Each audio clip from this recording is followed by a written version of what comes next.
வணக்கம் கைஸ், நம்ம web channel subscribe பண்ணிட்டு பெல் ஐக்கான் கிளிக் பண்ணுங்க. வாங்க வீடியோக்குள்ளே போகலாம். இன்றைக்கி வந்து பார்த்திங்கன்னா ப்ராங்க் ஷோ மாதிரி தான். ஆனால் ப்ராங்க் வந்து பார்த்திங்கன்னா முன்ன பின்ன தான் இருக்கும். ஏன்னா ஃபஸ்ட் டைம் நாங்கள் எடுக்க போகிறோம்.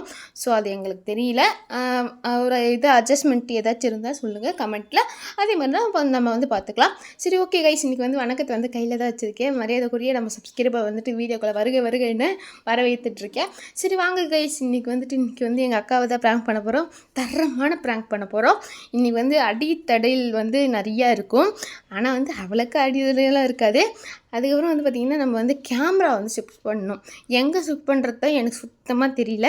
அதுக்கப்புறம் தான் ஒரு ஐடியா தெரிஞ்சு, சரி நம்ம வீட்டு ஜன்னலில் வந்து ஷிஃப்ட் பண்ணிடலாம் அப்படின்னு சொல்லிட்டு அதுக்கப்புறம் தான் உங்ககிட்ட வந்து சொல்லிகிட்டு இருக்கேன். சரி ஓகே வாங்க நம்ம வந்து ஷிஃப்ட் பண்ணிவிட்டு அப்புறம் அவளை வச்சு செய்யலாம் அப்படின்னு சொல்லி அவங்க வந்து கங்கணம் கட்டிகிட்டு இருக்கும்போது எனக்கு ஓவராக டாக் பண்ணிகிட்டு இருந்தாங்க.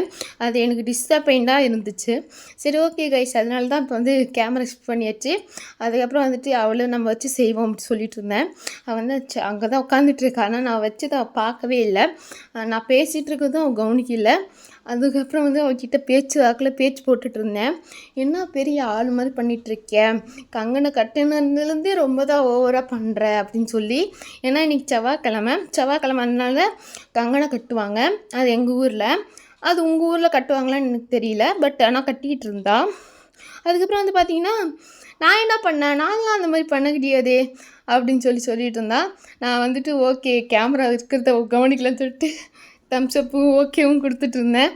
அதுக்கப்புறம் நான் சொன்னேன், பெரிய ஆள் மாதிரிலாம் பண்ணாத, சிஸ்டர் மாதிரி இரு, வில்லி சிஸ்டர் மாதிரி இருக்காதுன்னு சொல்லிட்டு அவகிட்ட வந்து சொல்லிட்டு இருந்தேன். அதுக்கு நான் சொன்னேன், ஓ நானும் அப்படி தான், நானும் லிட்டில் வில்லி சிஸ்டர் தான் அப்படின்னு சொன்னால், அதே நீ என்கிட்ட காட்டுற அப்படின்னு சொல்லி அவள் சொல்லிகிட்டு இருந்தா.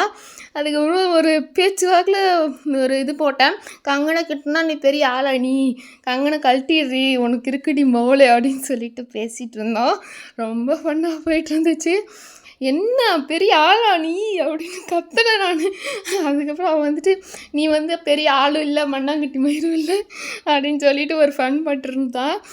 நாங்கள் வந்து பேர்ட் வாய்ஸில் பேசுகிறேன், தப்பாக யாரும் எடுத்துக்காதீங்க.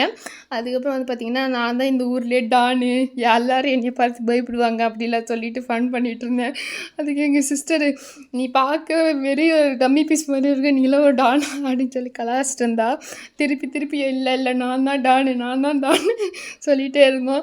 அதுக்கப்புறம் பார்த்திங்கன்னா எங்கள் சிஸ்டர், இதெல்லாம் கேட்கணுன்னு ஒரு தலையெழுத்தில் இருக்கு பாரு அப்படின்னு சொல்லிட்டு உக்காந்துட்டு இருந்தா. அதுக்கப்புறம் சரியான கோவம் வந்துருச்சு. என்ன நீ வந்து என்ன சும்மா கலாச்சிட்டே இருக்க, உனக்கு இருக்குடி பாருன்னு சொல்லிட்டு நான் பள்ளியர்னு அவனை விட்டேன். எனக்கு அறியாமலே நானே விட்டுட்டேன். என்ன பண்ணுறதுன்னு எனக்கு சுத்தமாக தெரியலையா. ஏன்னா வந்து நான் டான் சொல்லிட்டுங்கிற பெரிய ஆள் மாதிரி பேசிகிட்டே இருக்கேன்னு எனக்கு கோவம் தான், பள்ளியர் விட்டுருவேன். அதே மாதிரி கையில் ஒரு அடி விட்டேனா.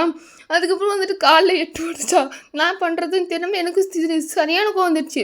திருப்பி என்ன பண்ணேன், திருப்பி பள்ளியர்னு கண்ணத்துலேயே ஒன்று விட்டேன். அதுக்கப்புறம் வந்துட்டு நான் எழுந்து வேறு பக்கம் போகிறேன் அப்படின்னு சொல்லிட்டு போயிட்டா. அதுக்கப்புறம் நான் என்ன பண்ணேன், சரி போனால் போடி, சரிதான் போடின்ற மாதிரி நானும் கன்னத்தில் ஒரு அடி விட்டு போடி அப்படின்னு சொல்லிட்டு கோச்சிட்டு போயிட்டான். அதுக்கப்புறம் நான் வந்து கேமராட்ட வந்து சொல்கிறேன், ஐயோ கைஸ் அவள் கோச்சிட்டு போயிட்டா கைஸ், என்ன பண்ணுறதுன்னு தெரில, நம்ம வேறு இடத்துல போய்ட்டு கேமரா செட் பண்ணுவோம். அதுக்கப்புறமா வந்து இது ப்ராங்க் ஷோ தான் அப்படின்னு சொல்லிடலாம் அப்படின்னு சொல்லிட்டு உங்க சொல்லிகிட்டு இருக்கேன். அதுக்கப்புறம் செம்ம ஃபன்னு, அங்கே தான் சரியான ஃபன் நடந்துட்டு இருந்துச்சு. அதுவும் காட்டுறேன். இப்போ வந்து பார்த்திங்கன்னா வேறு இடத்துல ஷிஃப்ட் பண்ணியாச்சு. அது அவள் கவனிக்கவும் இல்லை. நான் என்ன சொன்னால், இங்கே பாரு அங்கே உட்காந்துட்டு இருந்தா அடித்தா சரி, இங்கே வந்து உக்காந்துட்ருக்க, சும்மா அந்த நீ உசு பேத்தி பார்க்காத, மயிறு பிடிச்சி ஆட்டிடுவேன் அப்படின்னு சொல்லிட்டு இருந்தா.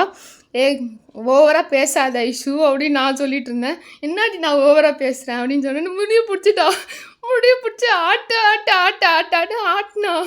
என்ன பண்ணுறதுனே தெரில. ஐயோ ஐஷு கேமரா பண்ணியிருக்கேன் பாரு ப்ராங்க் ஷோ அப்படின்னு சொன்னோடனே அதுக்கப்புறம் தான் முடிய விட்டா. அதுக்கப்புறம் சரி கைஸ் இங்கே பாருங்கள், முடி பிடிக்கிற அளவுக்கு வந்துருச்சு. நான் வேறு இடத்துக்கு கூப்பிட்டு போகலான்னு நினச்சேன். ஆனால் வந்துட்டு நீ வந்து வேறு இடத்துக்கு கூப்பிட்டு போயிட்டா. அதனால் இன்றைக்கி வந்து பார்த்திங்கன்னா நானும் ஐஷு வந்துட்டு சிஸ்டர் இல்லை, ரொம்ப க்ளோஸ் ஃப்ரெண்டு மாதிரி. ஆனால் வந்து சிஸ்டர் மாதிரி தான் பழகிட்டுருப்போம். ஸோ அதனால தான் அவகிட்ட சொல்லிட்டுறாங்க, அங்கே வந்து கேமரா இருக்குது பாரு அப்படின்னு சொல்லி. அதுக்கு வந்து ஐஷு சொன்னால், தரமாக இன்றைக்கி தான் அடிக்கிறதுக்கு வந்து ஒரு வாய்ப்பு கிடச்சிச்சு அப்படின்னு அவள் சொல்லிட்டு இருந்தா. நல்லா முடி பிடிச்சி நல்லா நங்குன்னு கொட்டுறதுக்கு நல்ல வாய்ப்புகள் கொடுத்ததுக்கு ரொம்ப நன்றி சொல்லிட்டு இருந்தேன். நாளைக்கு ஒரு நாள் பக்கத்தாட்ட